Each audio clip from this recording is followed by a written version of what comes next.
Hello everyone, how you guys be doing?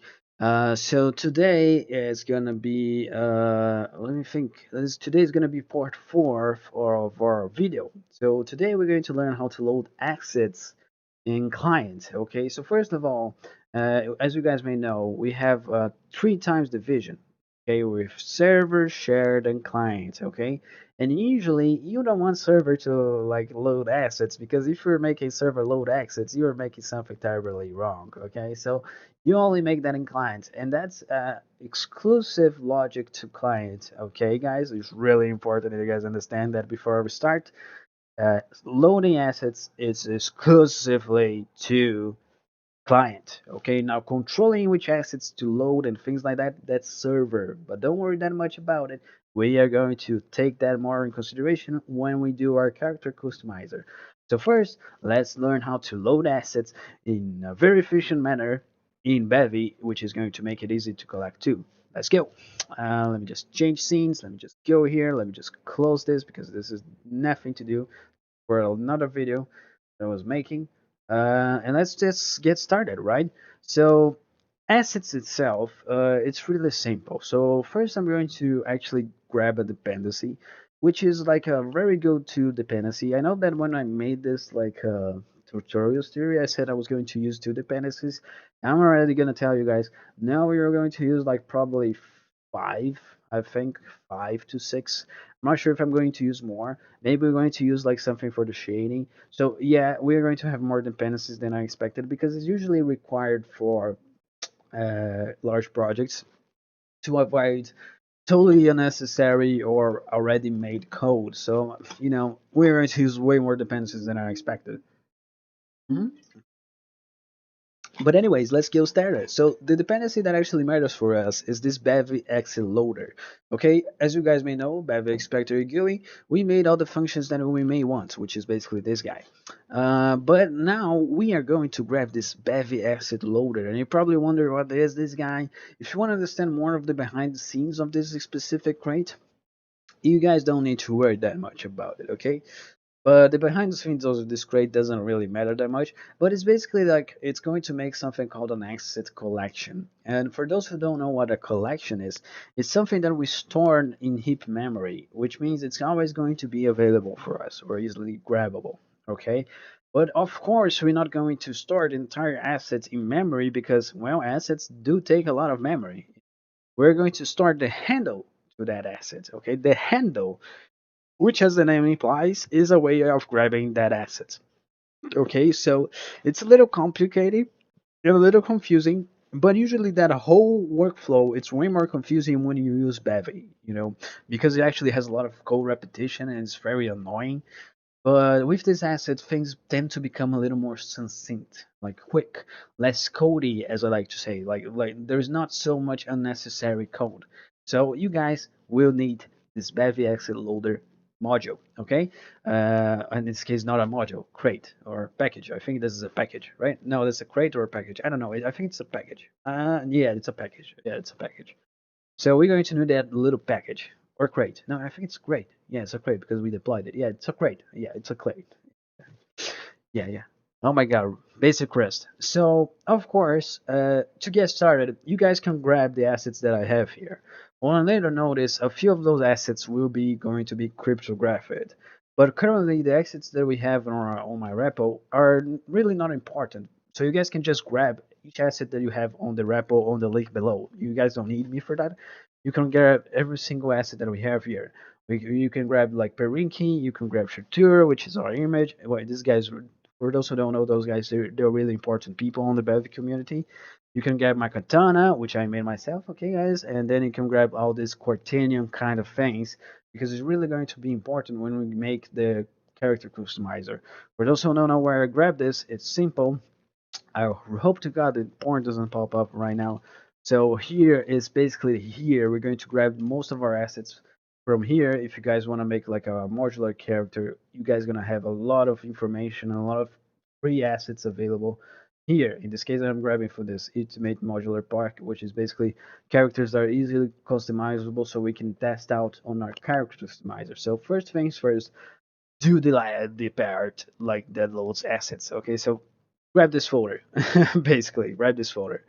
And now let's go to load assets in client. As you can see here, you're gonna notice the server doesn't have load assets. And I know, guys, it's getting bigger. This guy is growing. It's supposed to grow. He's already has way more features than, well, people expected to have.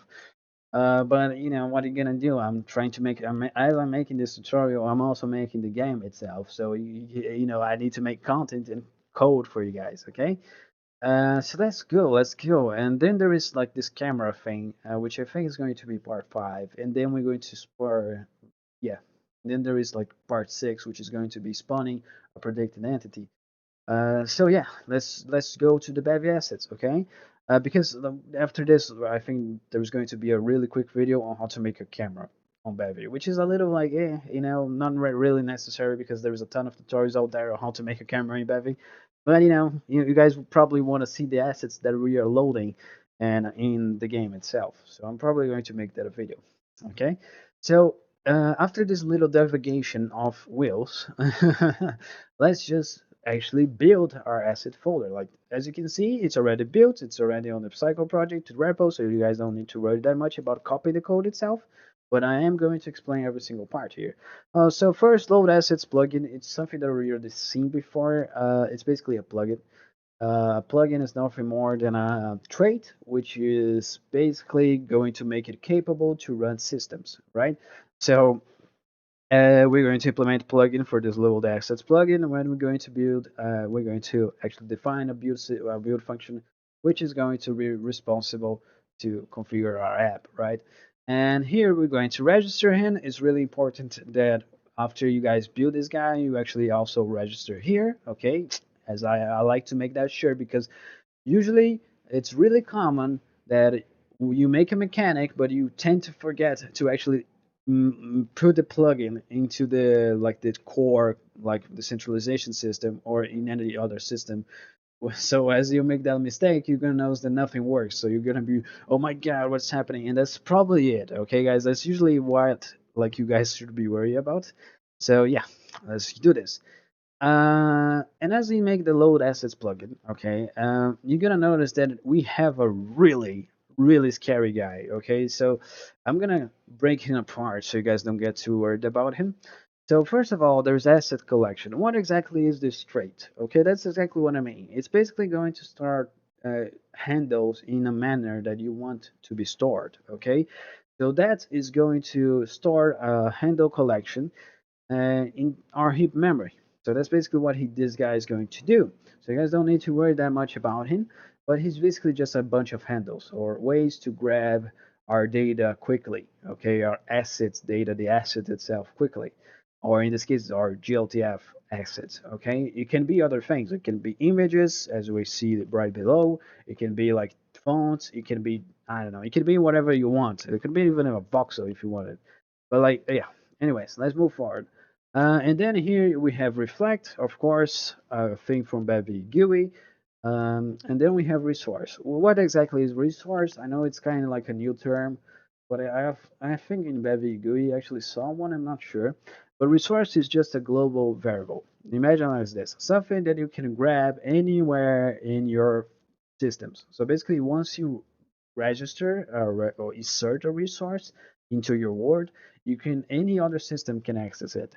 It's really important, guys. I'm not going to waste a lot of time with explaining bevy things because although this is a triple, like bevy things are really Googleable and you can just grab it and understand by yourself on a way that it functions to you. So, you know, I'm not gonna waste a lot of time with those guys. But anyways, here we're going to do this little scary thing, right? First, we're going to do this little asset thing. You guys don't need to worry that much about it.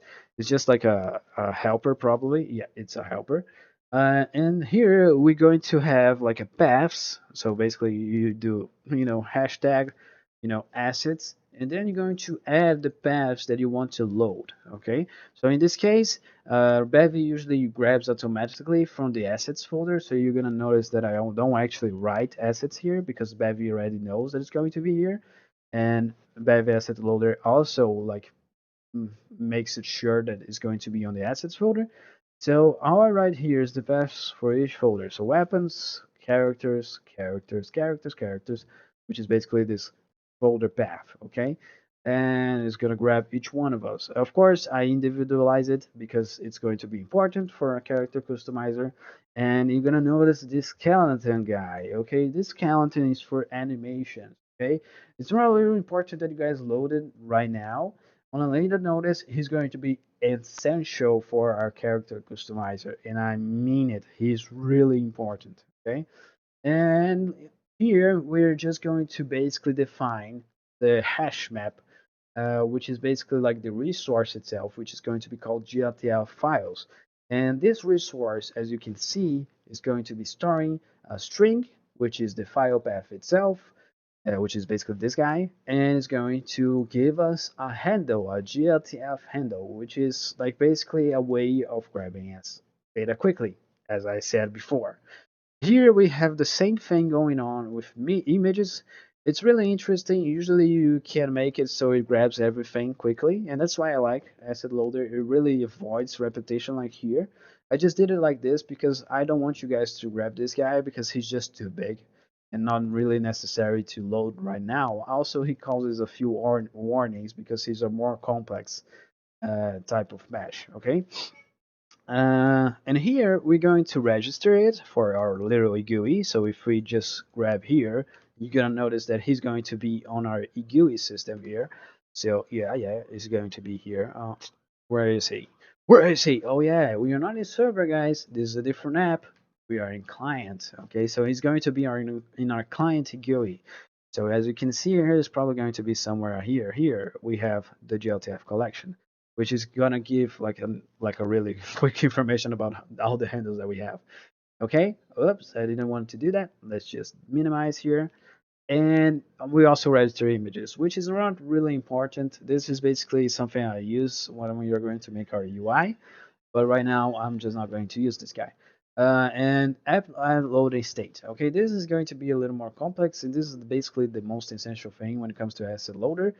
Add loading state, as the name implies, it's going to add loading state for you. How does this guy work? Well, if you want to understand, go to definition, you grow here, and you start to understand what he does. But basically, not much. He doesn't do much. He's not actually like a loading screen. Okay, he's just going to uh, make a state transition for you, basically. And he's also going to load the collections. And when he finished loading the collections, he's going to make continue to state. So basically, this struct right here is basically like loading state. Okay. So this struct loading state is actually going to create a new state. Is going to initialize our state, which is client app state, and it's basically like syntax sugar for loading collections in Bevy and loading assets in Bevy and transitioning states. Okay, usually that really avoids a lot of coding. I'm not gonna lie. Usually this like is 3 to 4 functions. Yeah, it's a very or a really big function. This guy just avoids so much coding. I love it. So basically, he's also really succinct and fast, right? So basically here we're going to load our collection, which is GLTF collection. If you don't want to load a collection, you can. You just need to comment out this or take it out from here. And then he's going to make a state transition. And I know, guys, this is the first time you actually see this state, and you might be worried, right? Like, what the fuck is this state? This state is nothing more than this little enum that we have here. Okay, for those who don't know what an enum, go study Rust. But what is a state? A state is nothing more than, well, the current state of your app. So it's going to be kind of like a helper function. Uh, that actually just tells us exactly like where we are at. It's important for system ordering and things like that. So basically, it's just like an abstraction, a way of explaining clearly to people where we are at currently. So first, we're going to have the loading asset states, which is including our default state, and then we're going to have our game state. This guy really grows with time, okay, guys? So it's really essential that you guys know what the states are, and they are really important for like system ordering and making a system run only once when we enter it and things like that. So again, go see Bevy unofficial book made by Ida Hayes. She's a really good girl. She made a hell of a good book, and she can actually explain this guy. She actually so just read the like paragraph when it comes to states, and you're going to have a really more clear idea about this guy. Okay, but that's basically what we do with it. And here, of course, as always, we do initialize states beforehand. It's one of our guidelines, and if you want to go to guidelines here, you're gonna notice that we have a few guidelines. I usually always start a resource because states nothing more than a resource. Always on the first moment that we can because we don't want to have issues with grabbing a resource on a later notice. Okay, and here you can even see like how we make like a system that only should initialize once like something happens, like once a state is reached. So here you can see like the farm easy like the connect client function, which is going to make the whole connection to server, which I showed to you guys before. I think I showed you to you guys before. uh, it's gonna run only when we enter game state, because after that I don't feel it's important to enter like connect our game. So that's basically why I did it like this. So you can actually see an example on how we do a state connection here. But anyways, going back to load assets, yeah, that's pretty much it. I think that's pretty much all there is to it. He's going to make our state transition, and he's going to load our collections. And then, like I'm going to explain player to you guys, like when we're going to spawn like our predicted player, right? Which I think is going to be probably like the sixth video. I'm going to enter more in detail on how can we grab information from this. But it's actually quite simple. It's just basically just grabbing information from a hash map. Okay, so that's pretty much it, guys. I think this video got a little longer than I wanted to, but what you gonna do? You know, it's complex shit. Bye bye.